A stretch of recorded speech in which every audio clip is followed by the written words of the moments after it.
Faltando poco, entonces queremos escuchar las propuestas que tienen los precandidatos. Jorge Altamira, de Política Obrera, precandidato a diputado nacional por la provincia de Buenos Aires. Bien, ¿vos cómo estás? Muy bien. Bueno, muy bien. Gracias. Me alegro. Y bueno, Marcela Paso también, que es precandidata a diputada nacional por el Frente de Todos. Bueno, con la experiencia política que ambos tienen, ¿no? ¿Cómo ven la provincia de Buenos Aires y qué propuestas tienen? ¿Pueden intercambiar entre ustedes, exponer cada uno? Siéntanse libres como para poder hacerlo. Bueno. Jorge. Argentina atraviesa una crisis histórica, y el índice, el indicador de esa crisis histórica es un nivel excepcional de pobreza, como no existe prácticamente en ningún país del mundo. 50% de pobres, 60% de niños pobres. Esto es responsabilidad también, entre otros factores, del régimen político. Digo del régimen político, es responsabilidad del macrismo y es responsabilidad de Alberto y Cristina Fernández. No se ha avanzado absolutamente en ningún sentido en esto. Inclusive se ha agravado, porque les voy a decir una cosa que es sorprendente. Los planes proyectar trabajo por una resolución de Zabaleta, ahora dejan de ir a los trabajadores sin empleo para ir directamente a los empresarios. ¿Por qué? Zabaleta dice, no pierden el plan de empleo si van a trabajar, por ejemplo en la cosecha. Pero el patrón agrícola no paga la totalidad del salario. Para completar el salario, el Estado le da los 13.000 pesos del plan. ¿Quién recibe el plan? La patronal. Ahora nadie va a salir a criticar los planes. Bueno, los planes, qué vergüenza, asistencia social, etcétera, etcétera. Ahora que pasa al empresariado agrícola, nadie va a salir a criticarlos. Esto es una crisis histórica y la función de las próximas elecciones es lo más importante a clarificar. Porque el gobierno nacional ha decidido firmar con el FMI después de las elecciones. Este dato ya nos dice que el acuerdo es malo. Porque si fuera bueno, firmamos antes y lo tomamos como bandera electoral. Miren qué buen acuerdo que tuve y ganamos las elecciones. Lo pasa para después. El Congreso y el FMI acordaron, hay una ley del Congreso y el FMI está de acuerdo, que el acuerdo con el FMI lo tiene que votar el Congreso. Y yo supongo que la diputada del Frente de Todos va a ser un proyecto del gobierno, lo votará a favor y unirá su voto al de Tetaz, María Eugenia Vidal, etcétera, etcétera. ¿Es así? ¿Dónde está, un segundo, ¿dónde está la perfidia acá? Que el electorado, contra su voluntad, aparece como cómplice de esta ratificación por el Congreso del acuerdo con el FMI. Y el FMI necesita la ratificación porque el salvajismo del programa de endeudamiento con Macri provocó toda clase de críticas y hasta acusaciones penales.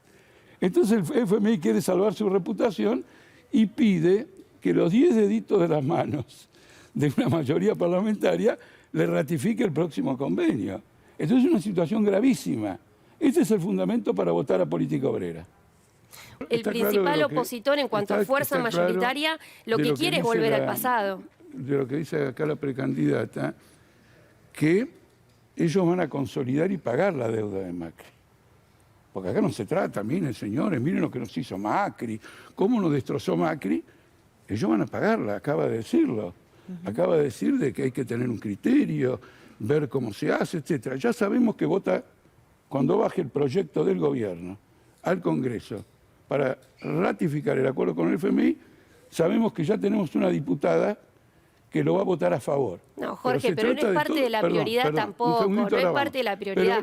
Como dijimos al principio del gobierno, los muertos no pagan, tenemos que estar vivos, tenemos que generar crecimiento. Hable tranquilo. Pueden intercambiar sin interrumpirse, pero está bueno intercambiar, digamos. Sí. A ver, Jorge. Yo prefiero que desarrolle su idea sin intercambiar. Sí, el momento de intercambiar. ¿Estás de acuerdo? El momento de intercambiar. A mí me da lo mismo, así que bueno. No, pero está bien. ¿De acuerdo? Sí, como me interrumpió, por eso pensé que íbamos a hacer así hablando. Sí. No, vamos a hablar en forma concreta. Ellos han consolidado la deuda de Macri. el ministro Martín Guzmán llegó a un acuerdo con los acreedores internacionales sin un peso de quita. Está metida toda la deuda de Macri. Se fue Macri, pero ratificaron la deuda. Ahora Kicillof en la provincia de Buenos Aires acaba de hacer lo mismo, con una tasa de interés un poquito menor, pero en definitiva 3 veces superior a la del mercado internacional. Y no se trata de 100.000 millones de dólares, sino de 400.000 millones de dólares. Entonces, este es un punto de la cuestión que hay que señalarlo claramente. Otra cosa más. La pandemia ha sido un negociado contra la clase trabajadora. No es cierto que todos la sufrimos por igual. Porque hay que señalar que ciertos gastos, ahora los voy a enumerar, que el gobierno financió en la pandemia, los obtuvo por deuda que contrajo en el mercado local, por la cual pagó 40% de interés. Gran negocio para los que compraron la deuda. ¡Viva la pandemia! Me quedo con el 40%, con el agravante de que el tipo de cambio empezó a no subir. Entonces es una deuda en dólares, es una deuda cuya tasa de interés en dólares es muy elevada. Esto es un negociado, esto es una vergüenza. Mientras la gente cobra, famoso plan trabajar, 13.000 pesos. Nada más que eso. Como acá se mencionó en 2 momentos la palabra monotributo, quiero decir 2 palabras del monotributo. Podrán bajar, podrán subir. Los trabajadores que son contratados en la actualidad no tienen relación de dependencia. Son monotributistas, especialmente los jóvenes que llevan la comida del delivery. Se pagan un impuesto, no me importa ya la cantidad del impuesto. ¿Por qué va a pagar un impuesto si es un trabajador por su propio trabajo? No tienen seguro de accidente, no tienen aporte patronal para la previsión social o aporte para la salud. En una palabra, la pandemia fue la ocasión de una gigantesca redistribución económica de ingresos. Mirá, María Belén, el Banco Central tomó deuda por 1,5 billones 500.000 pesos para financiar la pandemia. Le pagó 40% a los bancos. La deuda del Banco Central en este momento es de 4.200.000 millones de pesos, unos 20.000 millones de dólares. Han endeudado todo, Y la insistencia en mencionar a las empresas hace olvidar que el ingreso familiar de emergencia voló en pedazos, eran 10.000 pesos y voló en pedazos enseguida, pero ahora se le está pagando a una hora una parte del salario a las empresas en lugar de que la pague ella, y lo que acabo de decir de la cuestión agrícola. Los poderosos propietarios agrícolas tienen un plan trabajar. Es increíble. ¿Qué propuestas tienen para los jóvenes? No, bueno, en primer lugar a los jóvenes indicarles que el conjunto de Frente de Todos, Cambiemos, Espert, Milei, Randazzo, etcétera, han integrado las coaliciones de gobierno. Todavía recordamos todos el elogio enorme de Milei al presidente del Banco Central de Macri, que de algún modo fue el funcionario que detonó todo el vaciamiento del país junto con Caputo. Entonces yo a un joven le digo, mirá, ojo, anda a mirar el prontuario de cada uno. Estos crearon todo esto. Y con el Frente de Todos tener mucho cuidado, porque en el Frente de Todos hay un montón de macristas. Por ejemplo, Massa. Massa acompañó a Macri a una gran reunión de banqueros apenas subió, y después les dio los votos, el peronismo le dio en el Congreso los votos a Macri, y ahora parte de ese peronismo está con el Frente de Todos, le dio los votos en el Congreso a Macri para que Macri gobernara. Entonces, como lo más importante no es la palabra, sino la trayectoria y los hechos, indudablemente que lo primero que tienen que ver es que forman parte del régimen político que ha hundido al país. Este país tiene una crisis histórica, si no se parte de ahí. Y durante la pandemia ha habido una gigantesca redistribución negativa del ingreso. Es decir, que la pandemia no es un virus que nos afectó a todos, sino fue explotado por el capital para potenciar. Quiero dar un ejemplo solo a nivel mundial.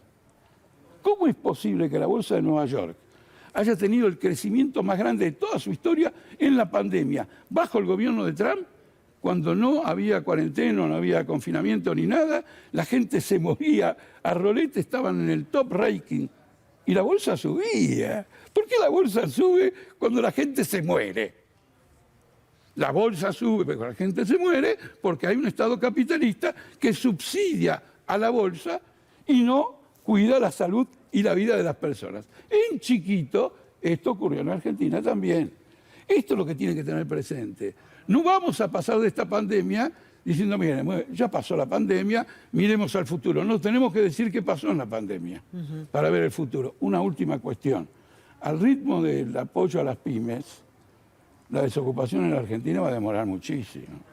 Y tenemos una crisis histórica, no tenemos una desocupación del 5% que se puede arreglar con una reactivación de las pymes. Tenemos una desocupación y una subocupación del orden del 30%. Hay que tomar medidas inmediatas porque vamos a perder una generación.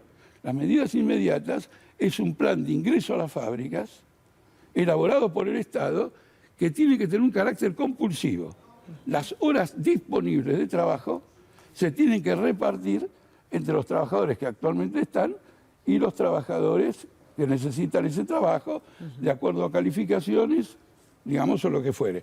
Con el monotributo quiero insistir en una cosa. Sí, el monotributo es la forma creciente, prevaleciente de explotación de la fuerza de trabajo y por lo tanto lo fundamental es cambiar toda esa relación, prohibir el monotributismo en el trabajo de relación de dependencia. Muy bien, hacemos una pausa. Bajo este gobierno y este Congreso hemos asistido al mayor ajuste del gasto social, incluso en pandemia, de los últimos años o incluso de algunas décadas. La conquista de un salario mínimo, igual al costo de la canasta familiar, como planteamos nosotros y como está establecido incluso en la Constitución. Una jubilación mínima, el 82% del costo de la canasta familiar. El derecho al trabajo va a requerir la lucha y la organización de los trabajadores.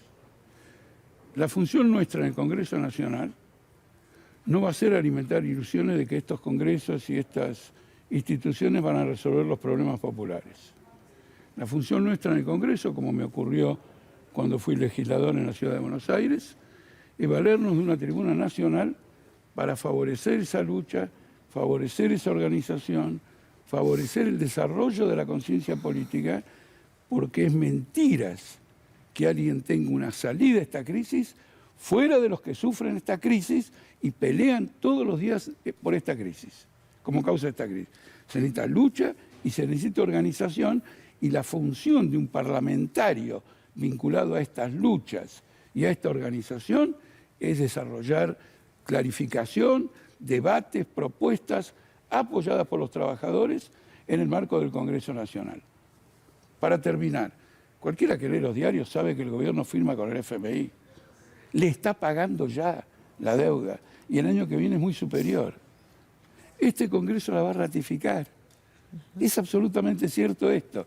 Cuidado con el voto, porque sin saberlo se está tomando a la ciudadanía como rehén para que sea cómplice de un nuevo acuerdo con la institución que viene esclavizando a la Argentina desde 1959.